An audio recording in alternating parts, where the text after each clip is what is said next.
It's John observation here. What we're witnessing right now is not a normal market adjustment, not routine volatility, and not just another headline that fades by next week. This is something much bigger, and it's unfolding in real time.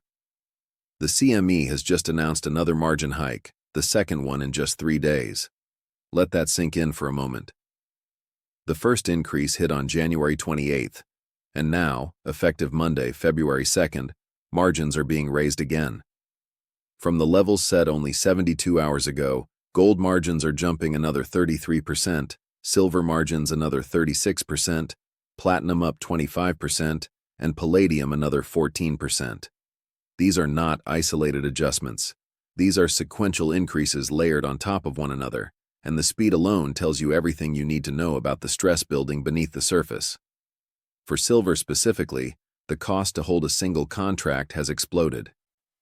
Before the first hike, traders needed roughly $25,000.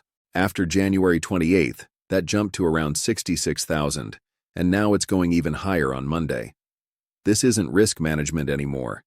This is desperation. And that makes Monday's opening one of the most critical moments we've seen all year. What makes this even more extreme is what's happening outside the paper markets. Over the past week, sourcing physical silver has gone from difficult to nearly impossible. Bullion Star's founder publicly stated that it's uncertain whether they'll be able to acquire any additional silver inventory at all. Golden State Mint shut down silver sales entirely over the weekend because they simply couldn't secure metal. The last time we saw that was during the panic period when supply chains froze globally. In the UK, the largest precious metals refiner and retailer shut down online sales as well. This is not a coincidence. This is the physical market breaking away from the paper market in real time. The disconnect has grown so wide that Monday's opening may determine whether paper pricing can continue to hold credibility, or whether it finally breaks under the weight of physical reality.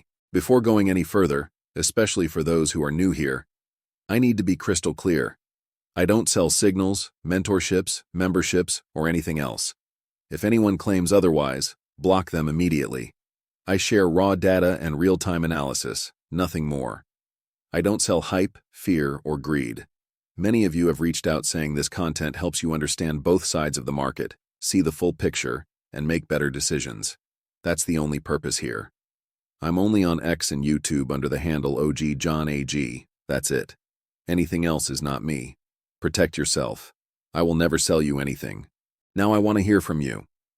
Drop OG John AG in the comments and tell me your outlook. What do you think silver does next week? What's your gut telling you about Monday? Because when we connect everything that's happened this week, the picture becomes much clearer. Friday wasn't just a sell-off, it was a historic crash. Silver dropped 31% in a single day, the largest daily loss on record.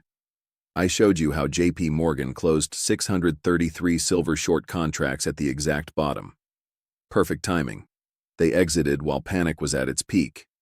At the same time, markets reacted to Kevin Warsh being positioned as Fed chair, interpreted as anti-QE, favoring rate cuts with balance sheet reduction. Markets sold off hard on the perception that unlimited liquidity was coming to an end. And then, immediately after one of the most volatile sessions we've ever seen, CME hikes margins again. Officially, they'll tell you it's about better risk coverage. Traders know better. The size and timing strongly suggest an attempt to squeeze out over-leveraged long positions. When margins rise this aggressively, holding positions becomes exponentially more expensive, forcing liquidation whether traders want to sell or not. That creates either further downside or violent swings. Either way, instability increases. And here's what I'm watching closely. Shanghai spot silver is trading around $122, while COMEX sits near 85. That's a premium of over 43%. On China's largest e-commerce platform, JD.com, gold bars are selling at roughly $57 per ounce, while physical silver bars are listed at over $163 per ounce. That's a 91% premium to US COMEX prices. Let that register. Physical silver is trading nearly double the paper price. That gap is the widest we've ever seen. Based on supply and demand fundamentals, silver should be trading closer to $130. Historically, Every time silver has been discounted 30% or more below fundamentals, it has rebounded sharply. Backwardation cannot persist like this. You cannot have physical metal trading at massive premiums while paper prices collapse indefinitely. One of these markets is wrong, and the physical market is screaming that paper pricing no longer reflects reality. Dealers are telling us the same story: extreme physical demand, constrained supply, mints operating under enormous backlogs, and replenishment options drying up. In that environment, sharp paper price declines make no sense. This is the disconnect we've been tracking all week, and Monday's opening will test how long it can survive. Now let's talk about Bitcoin, because it's part of this broader risk picture. In my previous video, I said watch whether Bitcoin closes the weekend above 82 or falls below. It closed at 78. That's weak. Bitcoin is sitting around 78 now, and if Monday doesn't show strength, 74 or lower becomes a real possibility. If 74 breaks, Michael Saylor goes underwater, and that psychological level could trigger broader selling across crypto and risk assets. That's why the Asian opening matters more than anything. Shanghai, Hong Kong, Tokyo, they open first.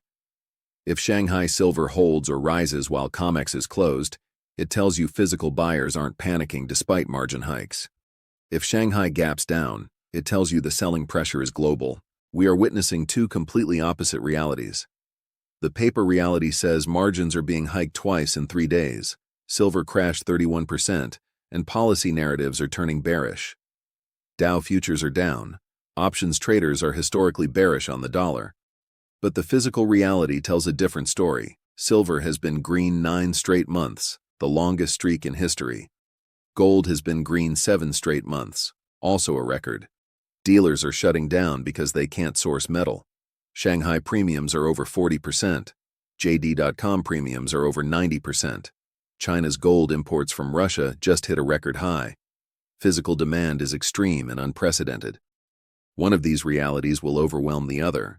Geopolitics adds another layer. Iran has made it clear that any conflict would be regional.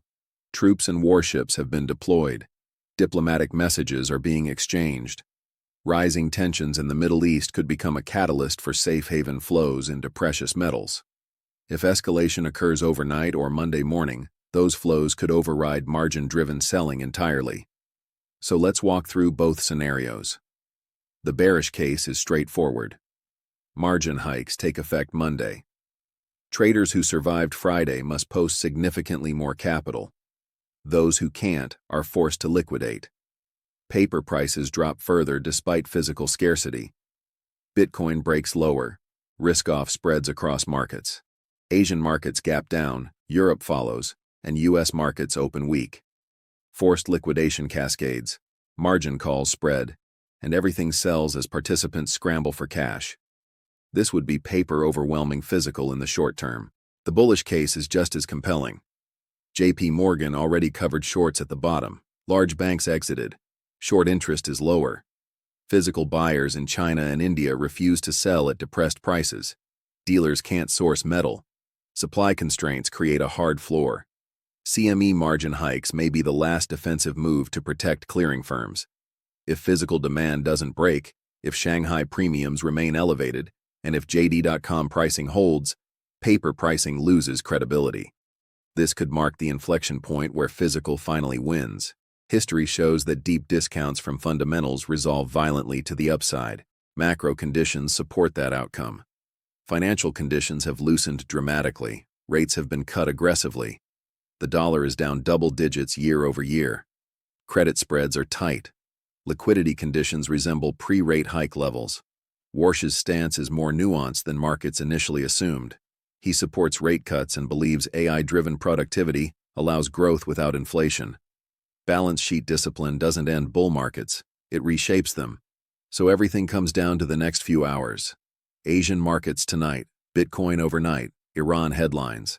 And whether margin hikes trigger another wave of forced selling, or whether physical scarcity finally overwhelms paper manipulation. Shanghai silver holding above 122 is bullish. Bitcoin holding 78 is critical. Diplomacy holding in the Middle East matters. Monday's opening will decide which reality wins. 3 takeaways. First, CME margin hikes twice in 3 days, signal stress, not stability. Second, paper and physical markets are completely disconnected at historic extremes. Third, this may be either the final flush or the turning point where physical reasserts control. Either way, this is the most critical opening we've seen all year. Do your own due diligence. Understand your time frame. Manage leverage carefully. Volatile environments punish emotion and reward preparation. If you're stacking long-term, volatility creates opportunity. If you're over-leveraged, it creates destruction. Plan accordingly. Stay sharp. Watch the data. The next 24 hours will tell us everything.